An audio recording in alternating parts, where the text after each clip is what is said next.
Varicose veins को treat करने के लिए आजकल मार्केट में बहुत सारे ट्रीटमेंट ऑप्शंस अवेलेबल है, जिनमें से एक है एंडोवेनस ग्लू थेरेपी। बट क्या ये ग्लू थेरेपी सच में एक सेफर ऑप्शन है? चलिए ये जानने के लिए पहले समझते हैं ये प्रोसीजर होती कैसे है। एंडोवेनस ग्लू थेरेपी के लिए हम पेशेंट्स की वेन्स के अंदर एक छोटी नीडल लेके एंटर करते हैं, एक्सेस लेते हैं और उसके बाद दूसरे कैथेटर्स और वायर्स की मदद से वेन्स के अंदर आगे बढ़ते हैं। एक बार हमारे टारगेट तक पहुंचने के बाद हम वेन्स के अंदर ग्लू का एक स्मॉल अमाउंट इंजेक्ट करते हैं और फिर वेन्स को हम बाहर से दबाते हैं।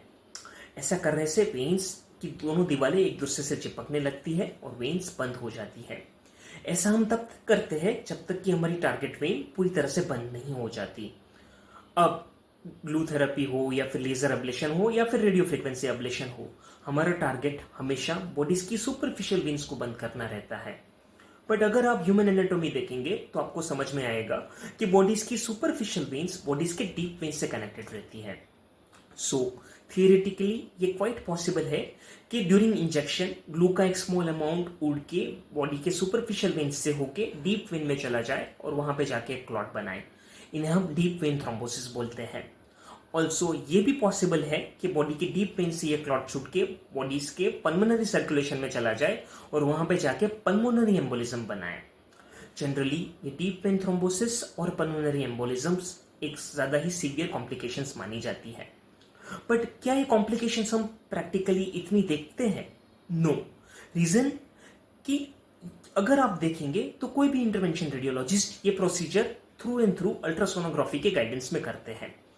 इनसे फायदा ये होता है कि हम कैथेटर्स को, वेन्स को पूरी तरह से देख पाते हैं, ग्लू के इंजेक्शंस को हम पूरी तरह से सोनोग्राफी में देख पाते हैं और इंजेक्शन हमारे पूरे कंट्रोल में रहता है।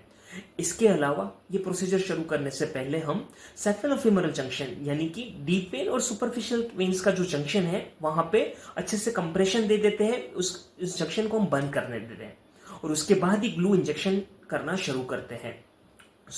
प्रैक्टिकली ये कॉम्प्लिकेशन हमें बहुत ही रेयरली देखने को मिलती है।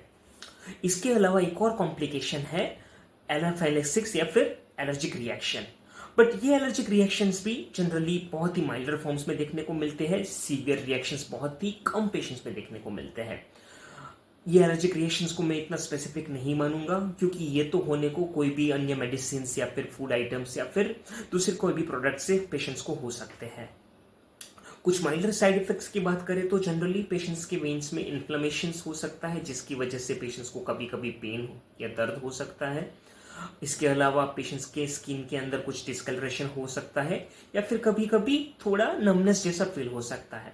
बट ये सारी कॉम्प्लिकेशंस बहुत ही इजीली मैनेजेबल है ड्रग्स से और जनरली पेशेंट्स को इसके कोई लॉन्ग टर्म इफेक्ट्स नहीं रहते हैं।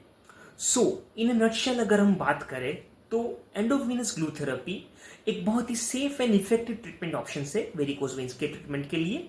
और आप ये ट्रीटमेंट ऑप्शन के बारे में अपने डॉक्टर के साथ जरूर डिस्कस करें।